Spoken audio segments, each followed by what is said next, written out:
Sup, everyone. It is Joey D and Timmy B. Well, maybe it's Michael Scott wearing that Dunder Mifflin. I got to look this way because you're to the left of me. I figured that out, Joe. But welcome to the next episode of the Flea Flicker. The NFL is in full swing now that every team has played at least one preseason game. But Joey D, my friend, how are you doing today? Oh, we're doing great, Tim. It was a fun week filled with preseason football. It's in the air. We can feel it. The Eagles were on the field. I heard the Rocky song right before they kicked off, so it was awesome. The electricity is here, man. Football is so close. I love it. Football is close indeed. And before we hop into everything, make sure you hit that thumbs up button to like this video. The support is greatly appreciated from everybody who watches and listens to this, but liking it will only help us, and then subscribing to our channel. Likewise, if you are a fan of a team and want to hop onto the show, we've had a lot of recurrent guests before, and we'll definitely be reaching out to at least get a quick couple minute season outlook for your team. Definitely let us know in the comments, or if you have our contact information, go ahead and reach out that way. But Joey D, my friend, and we were talking about this before recording, even texting throughout the weekend. Preseason week one, I would say, I don't want to say lackluster because it was the return of football, but every score was relatively the same. There was no like huge standout, like fourth string wide receiver going for 8 for 180 because he played for 3, 4 quarters and a couple Right. of touchdowns. Like nothing really stand out. Likewise, and thank God, to our knowledge, there was no big injuries. No starter was being carted off. Nobody had a season-ending injury. But if you just want to give a quick couple of snippets, I guess in your head about preseason week one, we saw all the rookie quarterbacks. We saw Joe Flacco emerge as the starter in Philadelphia with his amazing 79-yard touchdown pass. But hmm like I said, pretty lackluster. Like nobody really stood out in terms of just looking at basic stats. But quick couple of snippets on your thoughts on preseason week one. Yeah, I mean, I thought that all of the rookie quarterbacks looked really good, Mhm. really comfortable. I mean, Zach Wilson had, kind of a quiet game, but, looked in command and made smart decisions. Kind of the same thing with Trevor Lawrence. Justin Fields and Trey Lance both had some big plays in their games, and had a pretty good day overall. And Mac Jones looked pretty solid and accurate, and with the decision making as well. So it wasn't anybody really lighting it up in that department, but no rookies kind of looking like the NFL was too big for them. So that was pretty cool to see. Um, I also really liked what I saw out of Drew Lock for the Broncos. He had a couple of good plays, and I think he threw for over 150 yards and 2 touchdowns off just a couple passes. One of them to your boy KJ Hamler, deep pass. So I mean, I think that he's separated himself from Teddy Bridgewater in that QB competition. And then just with the Eagles, I really liked what I saw out of them against the Steelers Mhm. first teams. Jalen Hurts looked very in command of the offense and just was very accurate and rolling on the first drive and had a couple drops that killed it. And then second drive had a wide open Quez Watkins deep and just missed him, which he really needed to hit to really help his case as the Eagles franchise quarterback moving forward. But still really liked what I saw out of him. And then, like you said, you alluded to it, Joe Flacco, 79-yard touchdown to Quez Woo. Watkins, who ended up still getting that touchdown, but was not on a go route like Jalen Hurts' throw to his was. It was a screen pass, which Joe Flacco did check to. So veteran move by Joe. Love what I see out of my number two quarterback. We know how important the backup QB is in Philadelphia. Mhm. Um, so just a good start so far. And from what I understand, in joint practices against the Patriots right now, Eagles are still looking really good. Quez Watkins is doing great things. Jalen Rager's had some really fantastic highlight catches. And Jalen Hurts has apparently been the best QB in camp over Cam Newton, Mac Jones, and your boy Joe Flacco. So, a lot of good things. I'm excited to watch their preseason game and hopefully see Devontae Smith. That's definitely surprising because Joe Flacco does pretty well against the Patriots, but it is just practice. Also, really appreciated Zach Wilson's quote last week where he had a couple of interceptions and he was like, yeah, we're in practice. This is for me to figure out like if this look is good. If I get this look, can I make this throw? And he was like, I found out no. And he basically kind of clapped back at the media saying, well, do you want me to do this now in practice or in a game? So he was like, we were practicing, we were learning. But yeah, I'm the same way with you, Joe. Justin Fields looked good. Trevor Lawrence and Zach Wilson both look great, but we also saw that why the Jaguars and Jets aren't as fantastic of teams and why they keep picking early. A couple of sacks, a couple of just bad plays. Offensive line still needs a little bit of help, but hey, it's only preseason week one. Really like what I saw from Patrick Surtain. The Broncos pick had a pick six, did really well, and generally one of the only blowouts of the weekend. Like most of the scores were within a score or two, maybe 10 points. But Denver really gave it to Minnesota, and you nailed it too with Drew Lock doing very well. And last year or the past couple of years, the Vikings secondary has been, the downside of that defense. And a lot of people might think it's just Aaron Rodgers, but Vikings secondary needs to pick it up a little bit. In terms of the Ravens, we had a lot of struggles offensively. Our offensive line was not doing great. Now, we were missing Ronnie Stanley. We were missing Ben Cleveland. And I don't think Bradley Bozeman, our starting center, was playing that great. I was at the Jersey Shore, so I watched the Eagles game and not the Ravens game because of TV and all that stuff. Justin Tucker still bangs field goals. It only took me a quarter and a half of the Hall of Fame game to say thank God for Justin Tucker. So I think that's a new personal record for this season of the NFL. Defense looked great for the Ravens, forced 5 or 6 turnovers, which was great against the Saints offense, which needs a lot of work. And Joe, you are still frozen, man. Pick up your phone and get Am I unfrozen. really? I think that does the job. I mean, it's a good freeze frame. There you are, buddy. You are no longer frozen. We're But back. yeah, like preseason week one, kind of lackluster. Definitely excited for preseason week two. But before we get to a look ahead to preseason week two, we had some big news today as Jamal Adams finally got his extension, finally got his deal with the Seattle Seahawks, which is huge for not only the Seahawks getting Jamal Adams back in practice, but Jamal Adams being a little bit of a diva, finally got his deal. But Joe, your thoughts on Jamal Adams getting this deal finally and what that means for Seattle? Yeah, to be honest, I don't love this for Seattle. I think that Jamal Adams is pretty overrated as a safety. I think that for a guy whose best attribute is rushing the quarterback, I mean, he's got a lot of sacks for a safety. He's got a lot of pressures, a lot of hurries. But I mean, at the end of the day, as a safety, your primary job is to cover. And he hasn't been doing very well in the coverage department. Hasn't forced a lot of turnovers recently. And I just think that for as much money as they're now investing in a guy like Jamal Adams, and they were kind of put in a no-win situation by trading for him, because you trade for him, you spend all these first-round picks on him, you now have to re-sign him, or it's like, why did we use these first-round picks on this guy? And now they're kind of stuck with him for a little bit longer. And I just don't love it for a team that is struggling to keep Russell Wilson happy. Yeah. I mean, they've still got to pay Dwayne Brown, his left tackle, and I just don't really love the long term outlook of this move for Seattle. I understand why they made the trade and why they are extending him.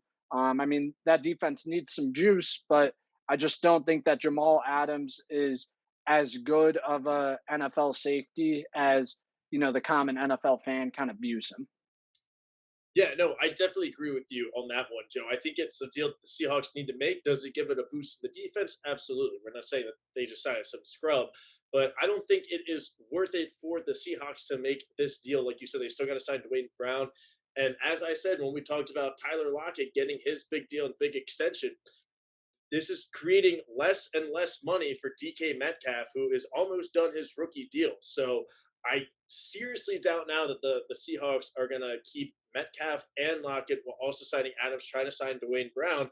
So that could be a hot piece, either in free agency or maybe even in a trade if the Seahawks underperform a little bit, which it is a possibility given how good the NFC West is. I expect the Right. 49ers to be back and relevant again. I mean, they were super injured last year, but I expect them to be back and relevant.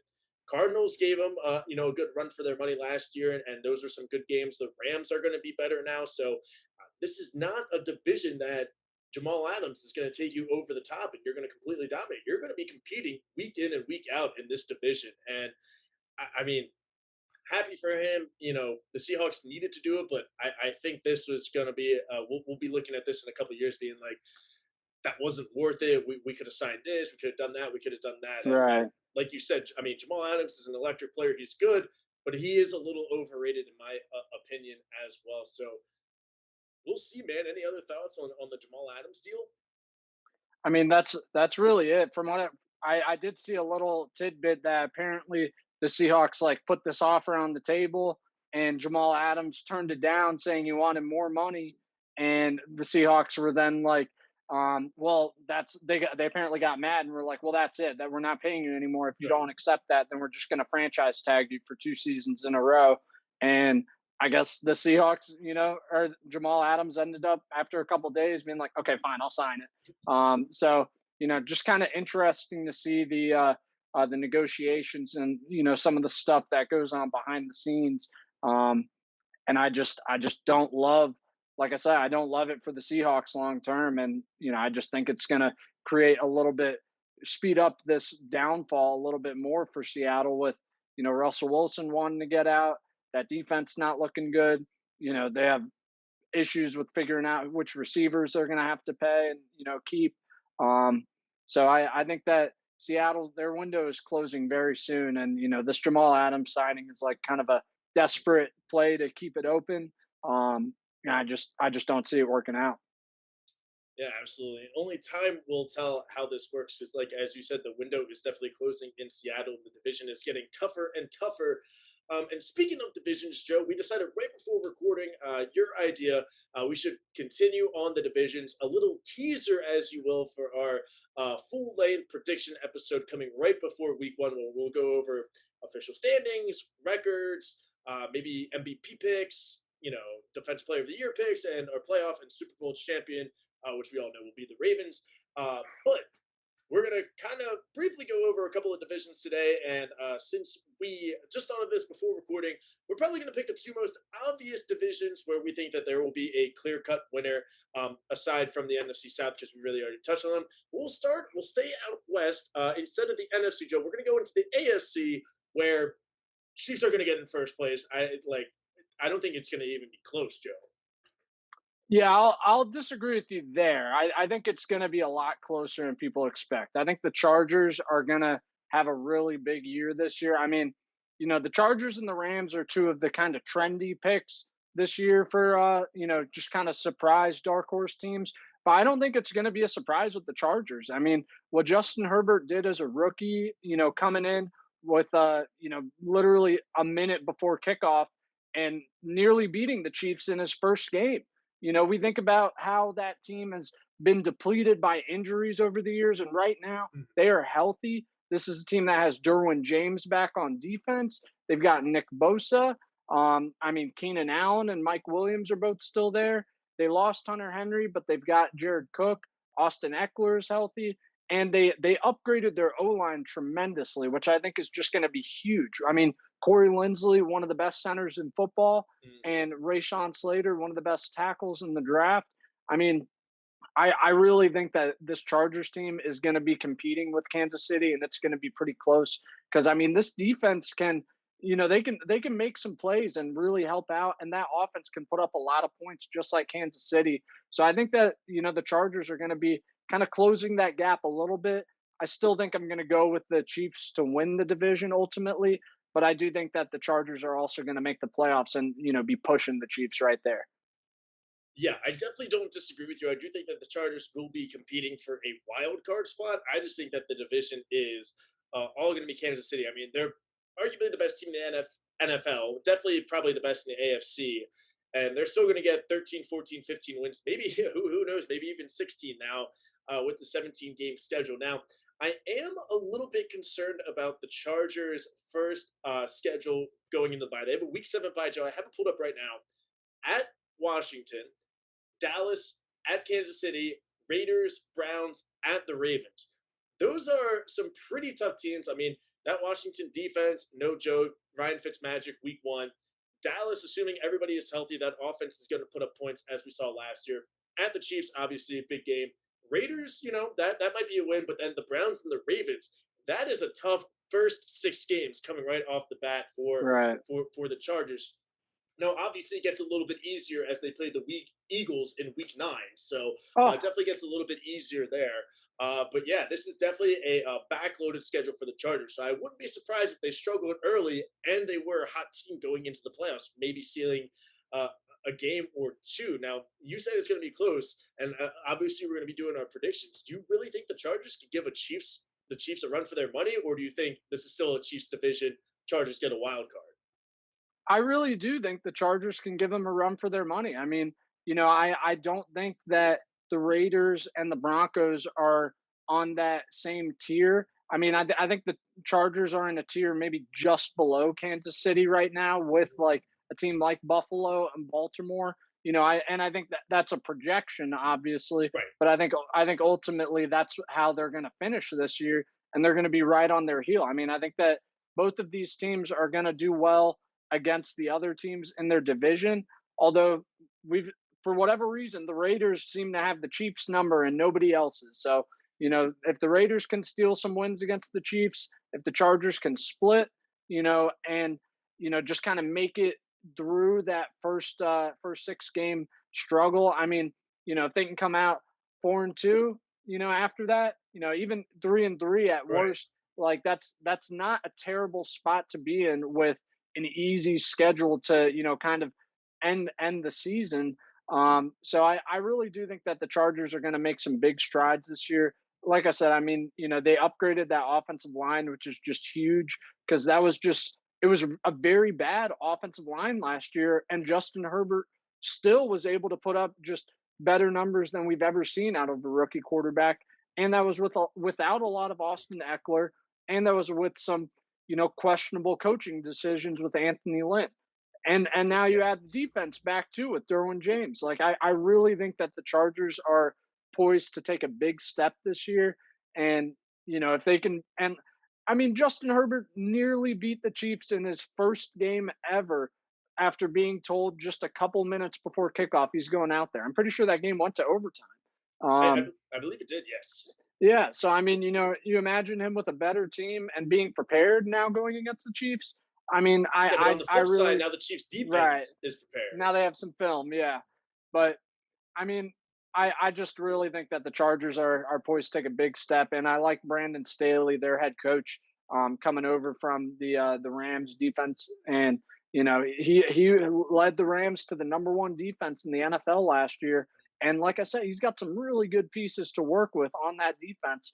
So I just think there's a lot of good things brewing there, and they're really gonna kind of show up this year and announce themselves. Yeah, absolutely. And I'm looking at the Chiefs schedule as well. It is definitely also backloaded. The Chiefs have a week 12 bye, excuse me, and then their final stretch of games are Broncos, Raiders, Chargers, Steelers, Bengals, Broncos. That is an easy ending for the Yeah, that Chiefs, is. but definitely a little bit tougher.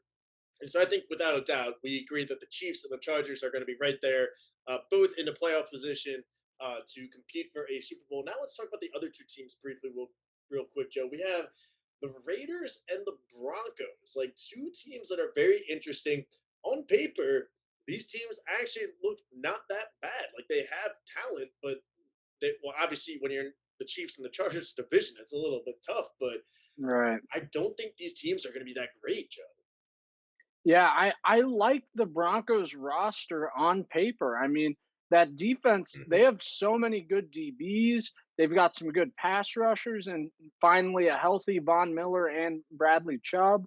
And I mean, they've got some weapons on offense. If Sutton comes back healthy, Jerry Judy takes a step, KJ Hamler looks like he's taking a step, Noah Fant, Melvin Gordon and Javante Williams, like Garrett Bowles became a very good left tackle last year. So with the Broncos, it really just depends on how much production they can get out of the quarterback position Mhm. and then how elite that defense can be. I mean, if that defense is, top five this year and, Drew Lock, or, I think it's going to be Drew Lock, so I'm just going to say Drew Lock. But if he takes a big step and cuts down on the turnovers and just plays good clean football and they have a top 15 offense, Broncos could be another wild card team out of this division. I think that last year I was a little bit high on them, and a lot of injuries happened, and Drew Lock wasn't very good, and I just don't really know how a Vic Fangio led team is ever going to have a strong offense. But I mean, that defense has a lot of talent to be really good. So I think that they could make that step. I'm just a little bit more wary this season, than last season because I, didn't like what I saw out of Drew Lock and their quarterbacks in general last year. What are your thoughts on the Broncos, Tim? I'm with you. I like enjoy the Broncos. I think their roster is really good. They did have a couple of injuries last year, and I still think that there is a quarterback question with Drew Lock, whether this is a more of a game manager type of person, or if the Broncos are like, this is our franchise guy, this is our Herbert, Mahomes, Josh Allen. We got him all these weapons. Like, I think this is the year for Drew Lock to really show up. And assuming everybody is healthy, but they have Noah Fant at tight end. They got KJ Hamler, Cortland Sutton, Jerry Jeudy. They have all these offensive weapons. You still have that veteran running back in Melvin Gordon. So it is going to be a little bit more of a passing attack. I don't think the Broncos are going to be that Vic Fangio ground and pound, let's play defense style, unfortunately. But they have the weapons for Drew Lock. Offensive line, when healthy, not that bad either. They have Garrett Bowles. They have Cushenberry. They got Bobby Massey. I mean, when you have an offensive tackle named Bobby Massey, like, Hmm. that guy has some weight. So a good team defense as well. Like I said, Patrick Surtain, pick six in the first game against the Vikings preseason. Von Miller's going to be back healthy. You said Bradley Chubb. Linebackers need a little bit of work, but a good D line, good edge, and some pass rushers with a pretty good secondary as well, with Justin Simmons back there at safety Right. and some good veteran cornerbacks. And And look, one last thing with the Broncos, Tim, for me, sorry to cut you off there. no, But with the Drew Lock in the quarterback position, just kind of being a question mark still, it's going to be very interesting to monitor how a guy like Justin Fields, who the Broncos passed on, mhm, ends up doing in Chicago, and Mac Jones as well. Both of who were on the board, and the Broncos passed on them for Patrick Surtain, which a lot of people kind of viewed as a luxury. So it's very interesting how the Broncos, the Panthers, the Eagles, the Giants, all these teams with questions at quarterback both passed on those two quarterbacks, and so far looking pretty good in the preseason. Although I will say Justin Fields, the way he was playing, just it looked exactly like Jalen Hurts in a Bears uniform. The number one, the style of play. They both had the visor and like the same kind of like stuff on their arms. Like, it just looked very similar. So, it's interesting how all of these teams didn't view Fields or Mac Jones as an upgrade over the quarterbacks they currently have. And the Broncos are one of those teams that, are definitely going to be, keeping an eye on the QB position and how those guys perform relative to the guys that they put out there. yeah, absolutely. And like I said, I think this is it for Drew Lock. I mean, if he can't do it with this supporting staff around him, with all these great wide receivers, no fan at tight end, decent offensive line, this is it for him, because they're either going to be really good and a decent team, maybe competing for a wild card spot, or they're going to be bad. Realize Drew Lock is not the answer at quarterback, and they're picking early for a quarterback next year. And I know I bring up the schedules, which means nothing, especially with preseason predictions. But their first 3 weeks are Giants, Jaguars, Jets. A little bit opposite of the Chargers schedule. Broncos could definitely be a team that starts 2-1, 3-0. Maybe you get that momentum going. Now, week 4 they play the Ravens, so it's stopping there. It's But over. two, 3 wins, you can get on a roll, and maybe Denver starts believing. And they have let's see, 5 of their last 7 games are division. So if you can have a decent record before their bye, and then 5 of your last 7 against division, you might only need 1 or 2 wins to really put yourself in a position maybe to compete for the wild card, obviously not win the division. But the Broncos are very favorable, so I'm interested to see what they're doing. And now, Joe, just really quickly on the Las Vegas Raiders. I don't know where they're going to be in my like full season rankings, but based on what we just said about the Chiefs, Chargers, and Broncos, I'm kind of leaning last place. Yeah, no, I'm right there with you. I do not like what the Raiders did this offseason. I mean, they got rid of almost their entire offensive line. Trent Brown, Rodney Hudson, Mhm. Gabe Jackson, all these guys are gone. And, that was really the strength of this team for the last couple of years. Just strong offensive line, protect Derek Carr, and give Josh Jacobs a lot of room to run.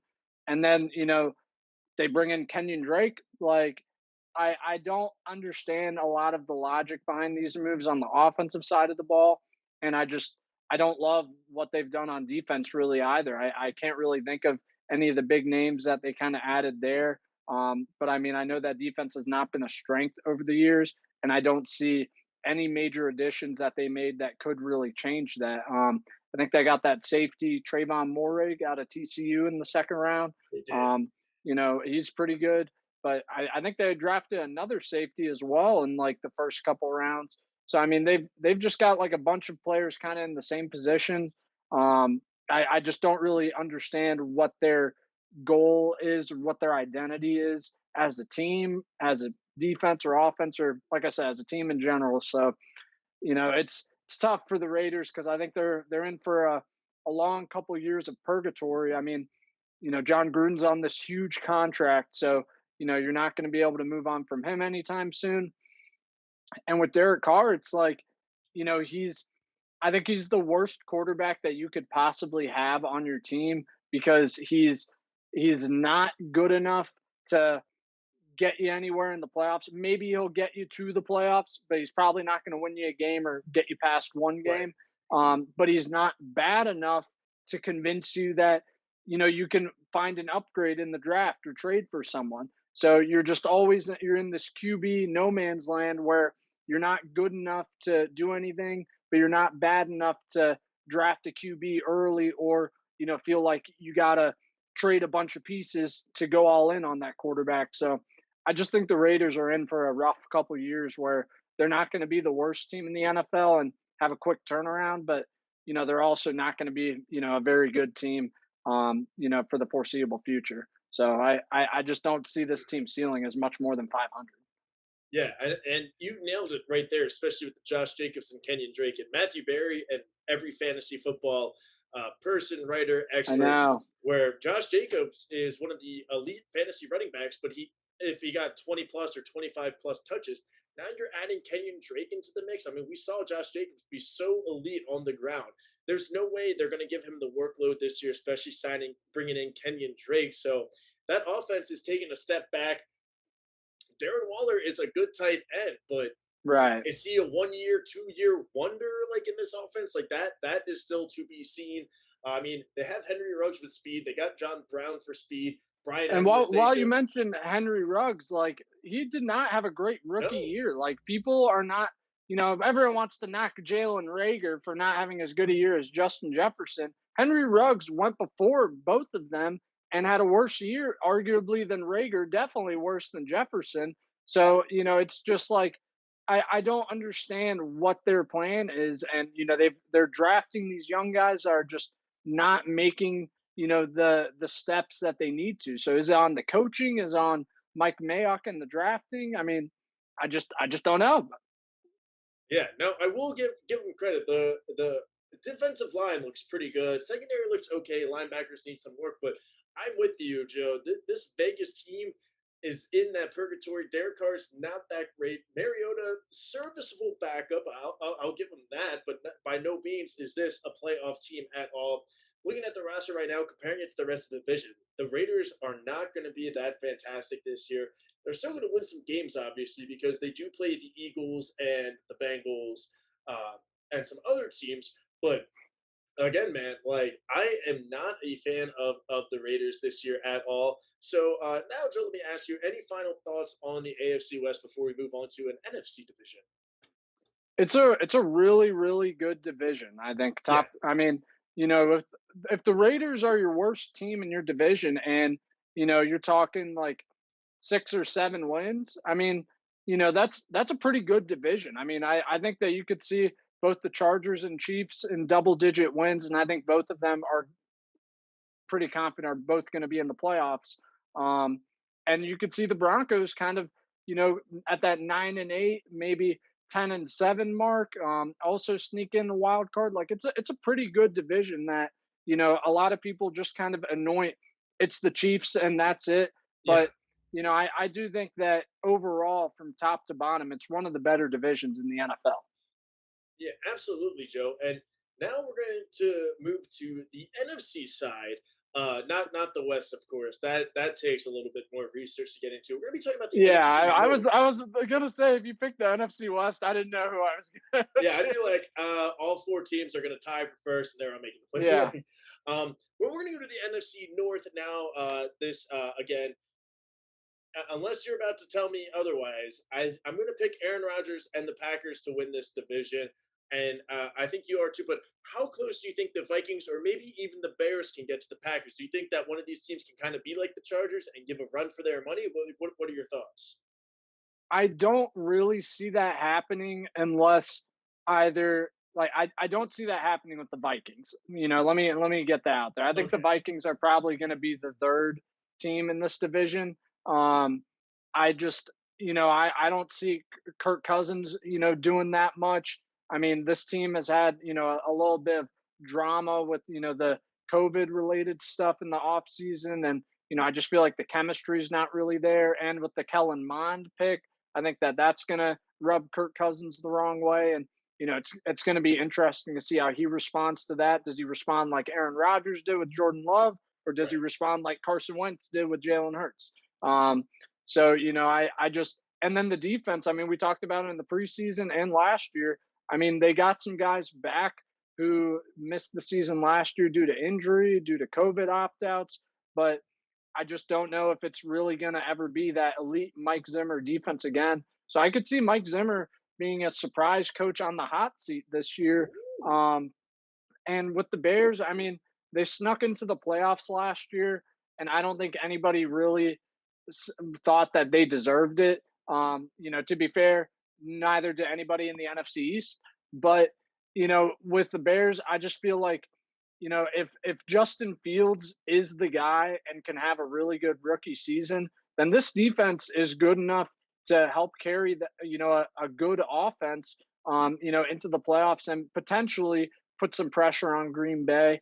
But I do think that this is Green Bay's division to win unless there is turmoil that kind of we kind of see start to spiral. Like I think I might have alluded to that on whatever episode we discussed Aaron Yeah. Rodgers. I mean, I think this could go pretty well for the Packers, but I think it could go pretty poorly as well when everybody knows that this is the last dance, so to say, for Rodgers and probably Devontae Adams and Randall Cobb. And if things start to go poorly, this is a team that has not had to overcome a lot of adversity as well. I mean, especially in Matt LaFleur's tenure, they've had very good seasons, very good records, and have made it all the way to the NFC Championship his first two seasons. So I just don't really see that this team getting past that. I mentioned it before. It's a very good team. You got Aaron Rodgers. You know, he's going to give you a chance to win in every single game that he plays in. But overall, I mean, they just haven't really added that much to the roster to really, convince me that they're definitively better than they were last year. Um, and I mean, and then they got the drama.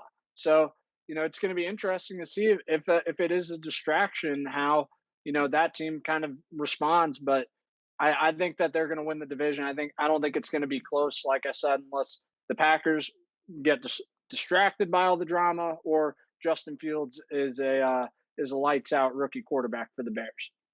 Yeah, absolutely. I'm kind of with you on the Vikings. I think the Vikings can be the new Falcons for the next year or two, where every week I'm going to see them, like a 3.4 point underdog. And I'm going to be like, how is this team an underdog? They got Dalvin Cook, Adam Thielen, Justin Jefferson, Irv Smith, like Danielle Hunter. Their secondary is Prashad Breeland, Harrison Smith, Patrick Peterson. They still have Barr and Kendrick. So, like, every week I'm going to say, why are the Vikings +4? Like, this team should be good. And Kirk Cousins is manageable, but I agree with you. There's a lot of COVID stuff happening in Minnesota, as well as that draft pick of Kellen Mond. I mean, Kirk Cousins is somebody who knows that, being the second pick of the football team way back when to RG3. Now, that turned out being great for him. So it's going to be interesting to see. I am really kind of buying the Bears this season with Justin Fields because, as you said, Joe, they snuck into the playoffs last year as a seventh seed. They have made the playoffs before with that defense, not because of Mitch Trubisky, although he was very serviceable. Now you have a very athletic and talented quarterback in Justin Fields that we already saw in week 1 of the preseason make a couple of plays, Hmm. scramble around for that touchdown, make a couple of good throws. Now his one touchdown pass, like anybody could have made that throw, but I would hope, yeah. yeah. So I'm excited to see it as long as the Bears defense can stay healthy. Like you said with Aaron Rodgers, I feel like the Bears could be in a position to win, not every game, but be in a position to at least compete in every game.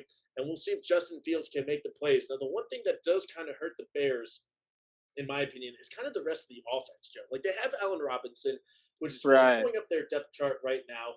Like Darnell Mooney, Marquise Goodwin, like Riley Yeah. Ridley, like I mean, even the running backs, David Montgomery and Tariq Cohen. Tariq Cohen's always hurt. David Montgomery hasn't taken that elite step. Now they do have playoff Damian Williams now, but like if Justin Fields is your starter, you do have Allen Robinson, Cole Kmet's like not a bad tight end, but Yeah. Mooney needs to step up. Marquise, like some of these wide receivers need to step up. Likewise for David Montgomery. Right. Right. Yeah. I don't feel great about those skill players, which, definitely is not going to do a rookie quarterback and Justin Fields any favors. And I don't feel great about that offensive line. I mean, for crying out loud, they just signed Jason Peters. Right. When let me tell you, as an Eagles fan, I did not want them to bring back Jason Peters last year. I definitely didn't want them to bring him back this year. I mean, they'll probably get a game or two out of him, and then he'll be injured or in and out of the lineup all year.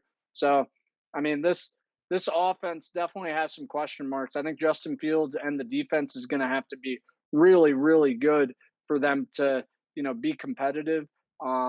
And I don't know if that defense is going to be able to kind of maintain that success, as they have been over the past couple of years. I mean, Khalil Mack is getting older and hasn't made nearly as much of an impact as he had his first couple seasons.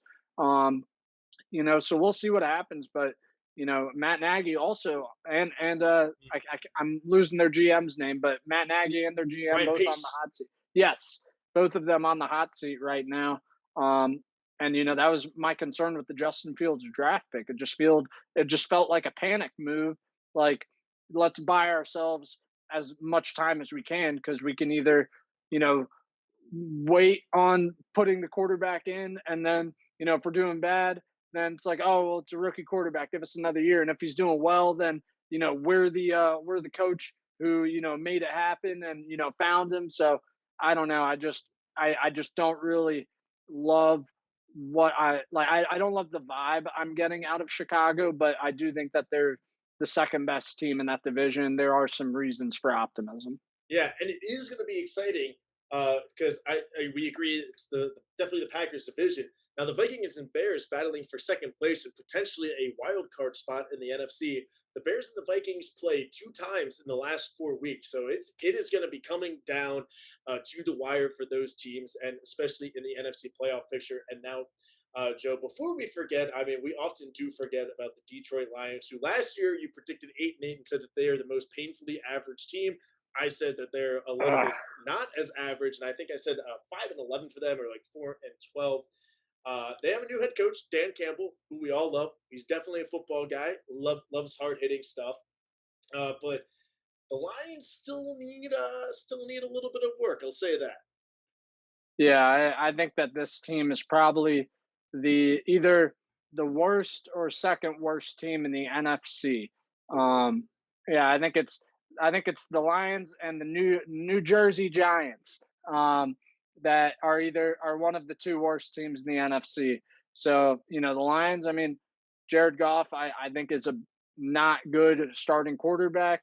They don't really have any receivers. They got Tyrell Williams, Amon St. Rob Brown, TJ Hawkinson's good. DeAndre Swift is good. I like that they're building up the offensive line with Taylor Decker, Panay Sewell, Frank Ragnow, and kind of investing in the trenches. I think that is a smart way to build your franchise and build your football team. But it's a process. I mean, they really kind of just started it.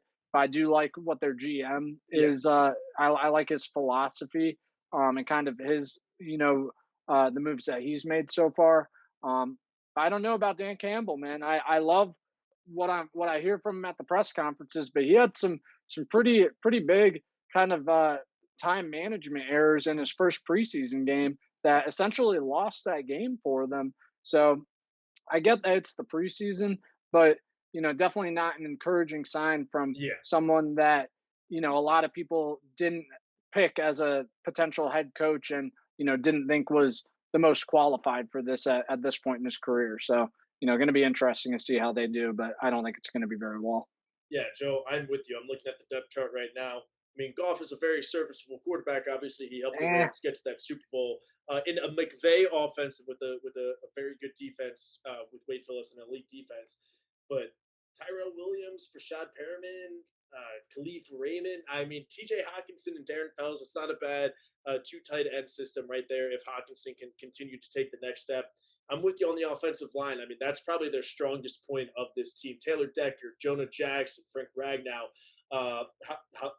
Vitae. I'm not going to pronounce his first name. It's like 15 Big letters. V, Yeah. And then Panay former Eagle, Sewell. Super Bowl champ.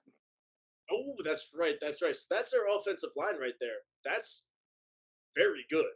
Yeah. And I think they're expecting DeAndre Swift and Jamal Williams, now the backup running back, to have big seasons. And shout out to the Lions running back. I don't know his name. It might be this guy, Dedrick Mills, but they signed him the night before his game. He literally hopped in the huddle, introduced him to his teammates, and then he scored a touchdown. So shout out to him. But Joe, I'm looking at this defense and yikes. Um, Yeah.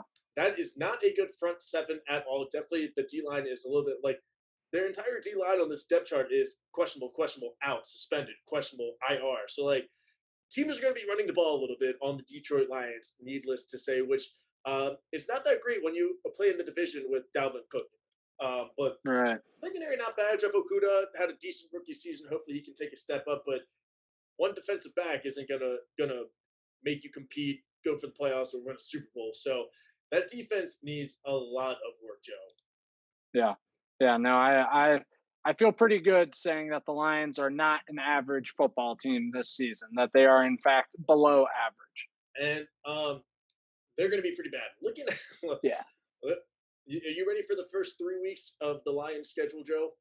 Uh, Break it down, Timmy B. 49ers, at Packers, Ravens. Yikes. Yeah, that's a big 0-3. And the at the Packers is Monday Night Football, so we all get to see the Lions. Wow. Yeah, great choice, NFL. Yeah.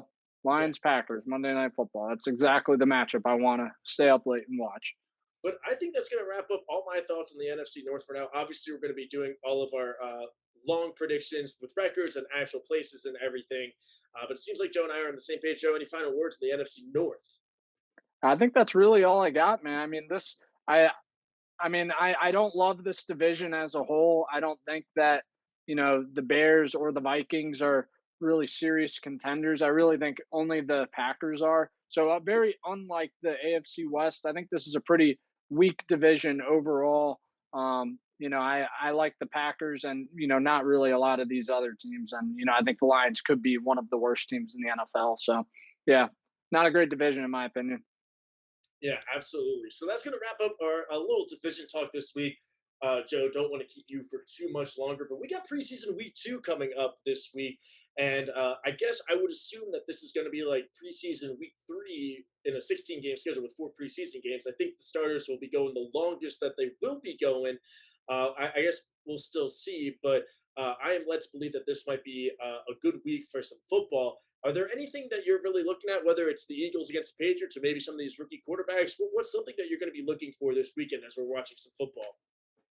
Yeah, I mean, with the rookie quarterbacks, I'm interested to see how they build on the success that most of them had this week.